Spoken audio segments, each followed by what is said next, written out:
హరే కృష్ణ. ధర్మరాజుకి శ్రీకృష్ణ పరమాత్మ జరాసంధుణ్ణి చంపమని చెప్తాడు. జరాసంధుణ్ణి చంపితే గాని ఈ రాజసూయాగం చేయలేరని చెప్తాడు. ఇప్పుడు జరాసంధుణ్ణి చంపడానికి ఎవరెవరు వెళ్ళారంటే శ్రీకృష్ణ పరమాత్మ, భీముడు, అర్జునుడు వెళ్ళాడు. వీళ్ళ ముగ్గురు వెళ్ళి ఆ మగధ రాజ్యం ఉంటుంది, జరాసంధుడి యొక్క మగధ రాజ్యానికి వెళ్తారు. వెళ్ళి అక్కడ శ్రీకృష్ణ పరమాత్మ చెప్తాడు, జరాసంధుణ్ణి చంపటం అంత తేలికైన పని కాదు, శివుడి యొక్క వరాలు ఉన్నాయి. జరాసంధుణ్ణి చంపాలంటే ఏ ఆయుధాలతోనూ ఏ అస్త్రాలతోనూ జరాసంధుణ్ణి వధించలేరు. ఒక్క మల్ల యుద్ధంలోనే జరాసంధుణ్ణి చంపగలరు. అందుకే భీముడిని తీసుకెళ్తాడు. భీముడితో ఇంకా యుద్ధం చేస్తే ఇంకా చచ్చినట్టే జరాసంధుడు. ఇంకా అందుకనే జరాసంధుడు భీముడిని తీసుకొని వెళ్తారు.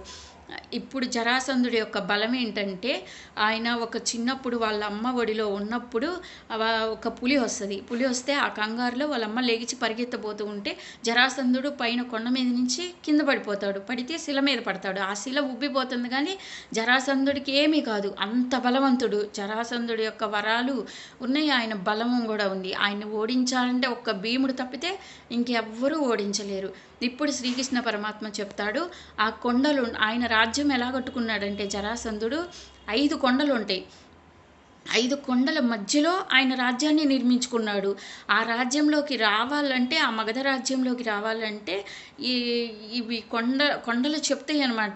శత్రువులు ఎవరు వస్తున్నారు, మిత్రులు ఎవరు వస్తున్నారని చెప్తాయి అంటారు జరాసంధుడికి. అలా నిర్మించుకున్నాడు ఆయన రాజ్యము. ఆయనకి వాళ్ళ వంశానికి ఒక వరం కూడా ఉంది. గౌతమ మహర్షి ఆ వంశాన్ని అనుగ్రహించాడు. ఎందుకంటే శత్రువులు ఎవరు మిత్రులు ఎవరు వస్తున్నారో నీ రాజ్యంలోకి ముందే చెప్తాయని కొండలు ఆయన ఒక అనుగ్రహంతో అవి చెప్తాయంట. అలా నిర్మించుకున్నాడు జరాసంధుడు. ఇప్పుడు ఆ కొండల దగ్గరికి వెళ్తాడు. వెళ్ళి మనం ఈ కొండల్ని దాటుకొని అక్కడ 3 డక్కలు ఉంటాయి. ఆ డక్కలు అంటే ఏంటంటే డ్రమ్స్ అనమాట. అవి ఎలా తయారు చేస్తారంటే, మహిషము అనే ఎద్దు ఉంటుంది. ఆ ఎద్దు చర్మంతో ఆ డక్కల్ని తయారు చేస్తారు.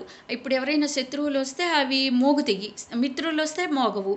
అవి మోగకుండా ఉండడానికి శ్రీకృష్ణ పరమాత్మ చెప్తాడు, మనం భీముడు, అర్జునుడు, కృష్ణుడు మన ముగ్గురం కలిసి ఈ డ్రమ్స్ని ఒకేసారి పగలగొడితే ఇంకా మనం వీటిని దాటుకొని ఆ మగధ రాజ్యంలోకి వెళ్ళగలమని శ్రీకృష్ణ పరమాత్మ చెప్తాడు.